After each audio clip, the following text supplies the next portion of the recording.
Bom dia, boa tarde, boa noite, paz e bem. Hoje, 18 de novembro de 2024, eu sou Emerson Bardelotti e esse é o Paz e Bem de toda segunda-feira, falando sobre teologia da libertação em diálogo com a literatura, com a música, com a poesia. Continuamos a nossa leitura em homenagem a Gustavo Gutierrez, do seu livro clássico Teologia da Libertação, Perspectivas. Essa minha edição é da Edições Loyola, do ano 2000. Então, nessa edição, o Gustavo Gutierrez escreveu uma introdução nova, chamada Olhar Longe. E hoje nós vamos ler a parte em que ele fala sobre optar pelo Deus de Jesus. Embora seja importante e urgente ter um sério conhecimento da pobreza em que vive a grande maioria de nosso povo, bem como das causas que lhe dão origem, o trabalho teológico propriamente dito começa quando tentamos ler essa realidade à luz da palavra. Ele implica ir às fontes da revelação.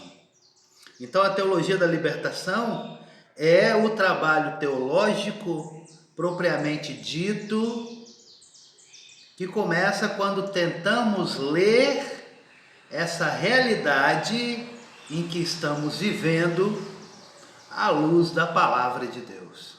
Isso é teologia da libertação. Por quê? Porque implica ir às fontes da revelação. Por isso, o significado bíblico da pobreza constitui uma das pedras angulares e primeiras da teologia da libertação. Por isso, o significado bíblico da pobreza constitui uma das pedras angulares e primeiras da teologia da libertação. O centro da teologia da libertação é Jesus de Nazaré. Ninguém é maluco, doido, desequilibrado para dizer que seja o contrário.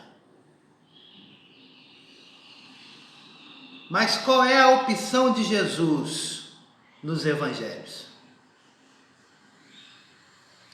A opção de Jesus é em defesa dos descartáveis, dos desprezados, dos marginalizados, dos excluídos, a qual chamamos de pobres. Jesus está no centro de toda e qualquer teologia, mas principalmente no centro da teologia da libertação. Quando eu falo de toda e qualquer teologia, estou me referindo à teologia cristã.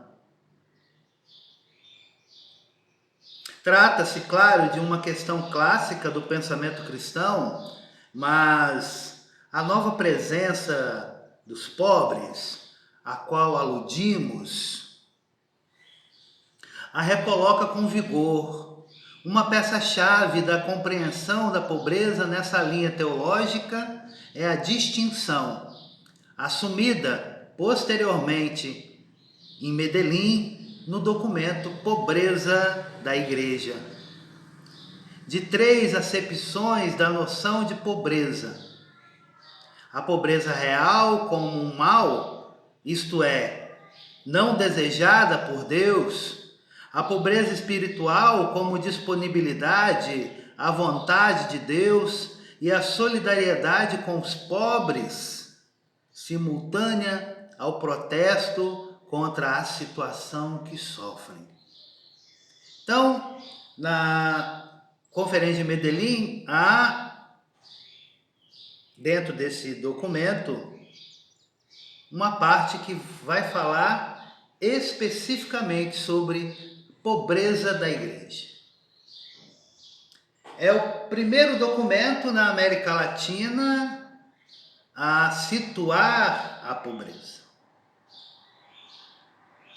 Então, os bispos, aquela maioria que veio e que participou do Concílio Ecumênico Vaticano II, traz essa experiência para a Igreja da América Latina. E aqui, ao olhar a realidade, colocam no documento essa chave de leitura e reflexão sobre pobreza da igreja. Esse é o contexto de um tema central nessa teologia. Hoje, amplamente aceito na Igreja Universal a opção preferencial pelo pobre. Medellín falava de dar preferência efetiva aos setores mais pobres e necessitados e aos segregados por qualquer causa. O próprio termo preferência rechaça toda exclusividade e sublinha quem devem ser os primeiros, não os únicos, em nossa solidariedade. Falávamos que Jesus de Nazaré é o centro da teologia da libertação, ele que é o teólogo da libertação por excelência. Ele é o teólogo da libertação por excelência. Então, se ele opta pelos pobres, prefere os pobres, então a eles a teologia da libertação dedica um carinho mais do que especial. Sem abrir mão de todos os outros do reino de Deus. Mas em nenhum momento a teologia da libertação quer fazer que os pobres sejam o centro. Não, o centro da teologia é Jesus de Nazaré. Os pobres são a opção desta teologia.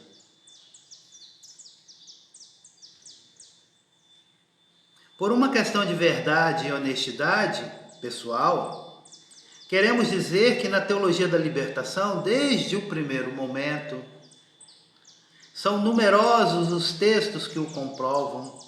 Instituiu-se que o grande desafio vinha da necessidade de manter simultaneamente a universalidade do amor de Deus e sua predileção pelos últimos da história.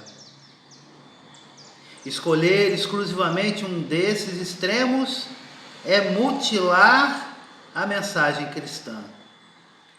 Toda intenção de fazê-lo deve ser claramente rechaçada.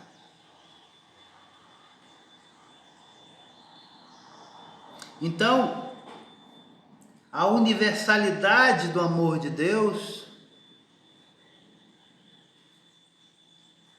ela tem um predileto: os pobres. Entender isso é necessário para caminharmos. É necessário para fazermos acontecer esta igreja sinodal, em saída, profética e pobre, que tanto deseja o Papa Francisco, para nós que somos católicos apostólicos romanos.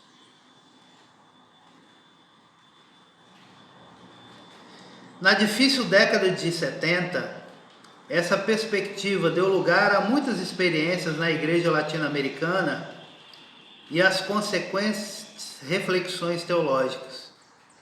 No processo foram se cunhando expressões com as quais se buscava traduzir o compromisso com os pobres e oprimidos. Isto é, assumir essa causa.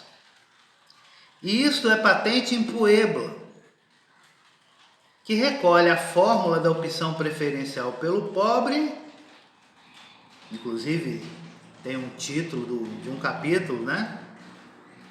Expressão que já usava nas reflexões teológicas desses anos na América Latina. Puebla deu-lhe então um aval e um alcance muito grandes. Nem sempre, diz Gutierrez, a palavra opção foi bem interpretada. Como toda expressão, tem seus limites. Mas com ela se quer acentuar o caráter livre e comprometedor de uma decisão.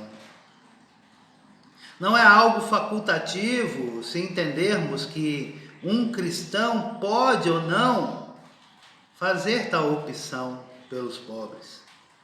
Nem tampouco supõe necessariamente que aqueles que a fazem não pertencem ao mundo dos pobres. É assim em muitos casos, mas convém deixar claro que os próprios pobres devem fazer essa opção.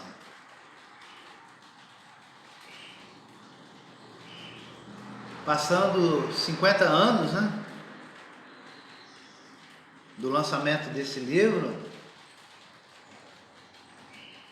nós, ao olharmos para as eleições, ao olharmos para a sociedade brasileira atual,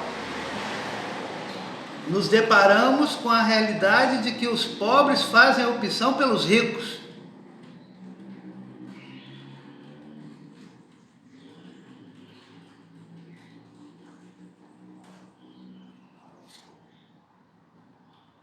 Pois é. Pois é. Este enfoque tem um antecedente precioso. Trata-se do chamado a ser uma igreja dos pobres que João 23 formulou um mês antes do início do concílio. A frase é conhecida. Abre aspas. Diante dos países desenvolvidos, a igreja é e quer ser a igreja de todos, e em particular a igreja dos pobres. Fecha aspas. Discurso de 11 de setembro de 1962. Mais de 60 anos atrás, né? Limitemo-nos a reforçar que nela se encontram as duas dimensões exigentes e inseparáveis de universalidade e preferência que mencionamos há pouco. Nos últimos anos, importantes documentos do magistério eclesiástico de âmbito universal fizeram-se eco da perspectiva da Igreja Latino-Americana, empregando diretamente a expressão opção preferencial pelo pobre.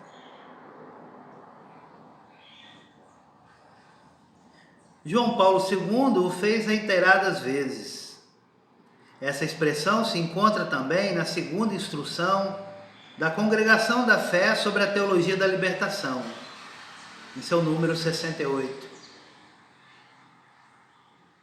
Além disso, com exatidão, o Sínodo Extraordinário de 1985 dizia, em sua conclusão, após o Concílio Vaticano II, a Igreja tornou-se mais consciente de sua missão para o serviço dos pobres, oprimidos e marginalizados.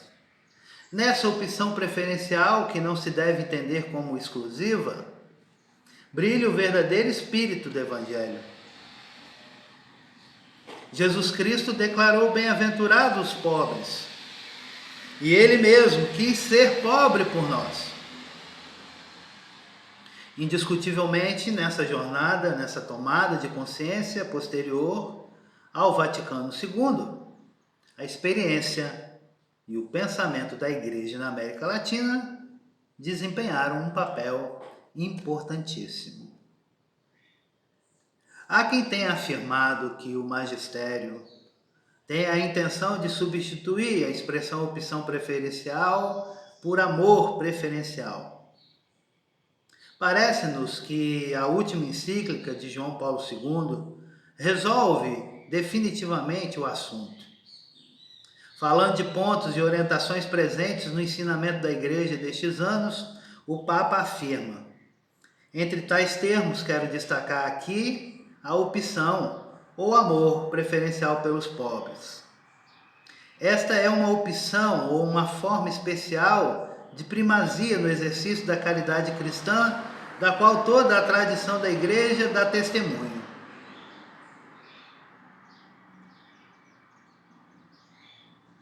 Refere-se à vida de cada cristão enquanto imitador da vida de Cristo, mas aplica-se igualmente a nossas responsabilidades sociais e, consequentemente, a nosso modo de viver e as decisões que se devem tomar coerentemente sobre a propriedade e o uso dos bens.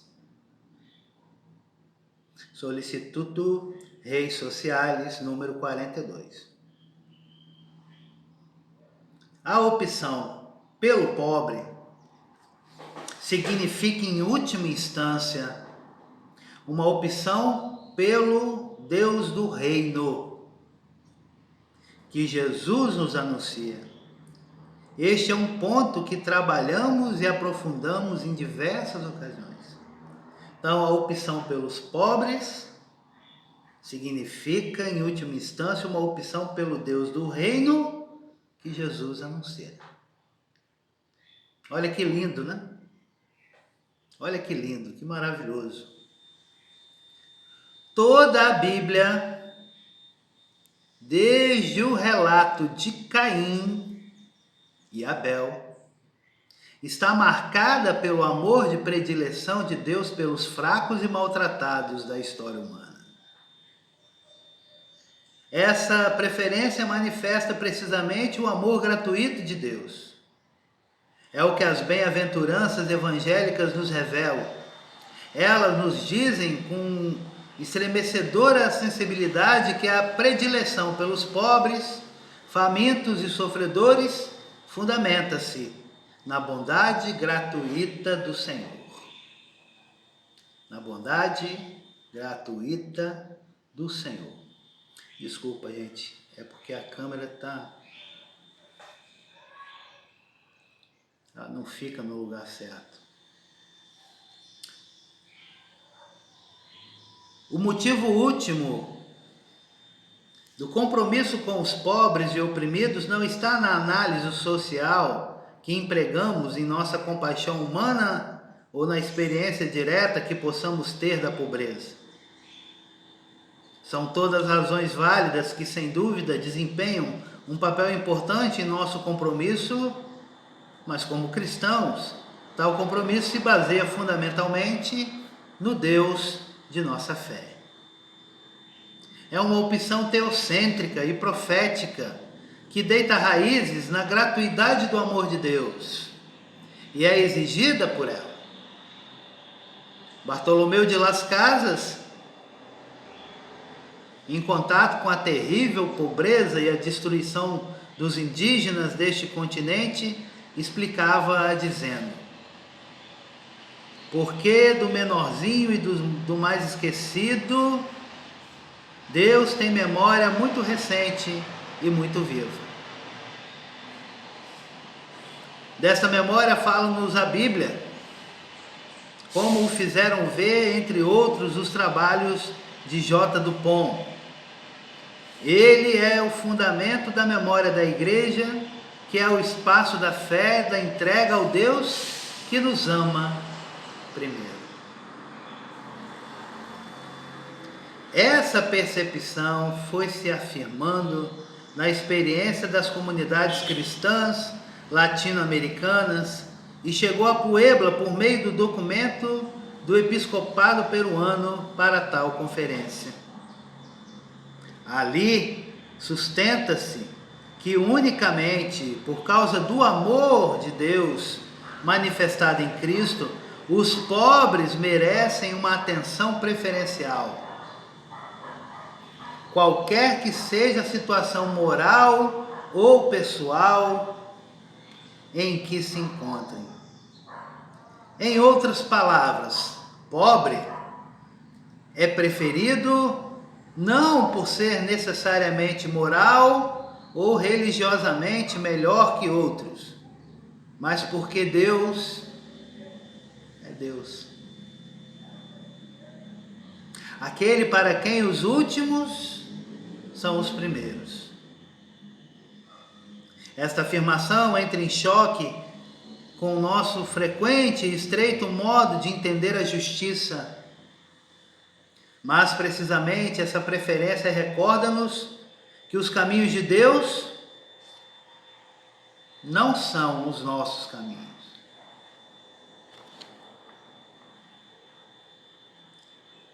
Ainda que não tenham faltado as incompreensões e as tendências a operar reduções indevidas, tanto de pretensos partidários como de explícitos adversários desta opção preferencial, pode-se afirmar que se trata de algo que indefectivelmente faz parte da compreensão que a Igreja, em seu conjunto, tem hoje de sua tarefa no mundo.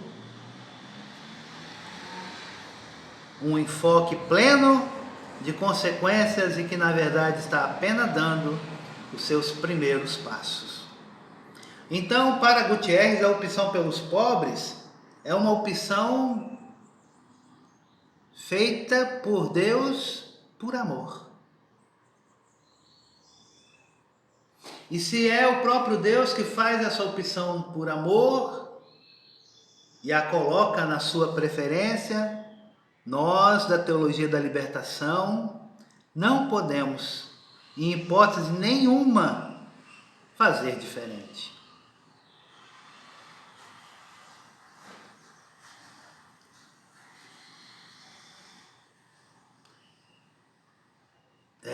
Esse livro do Gustavo Gutierrez é muito profundo. Gente querida, um grande abraço, um beijo grande, paz e bem, vida longa e próspera.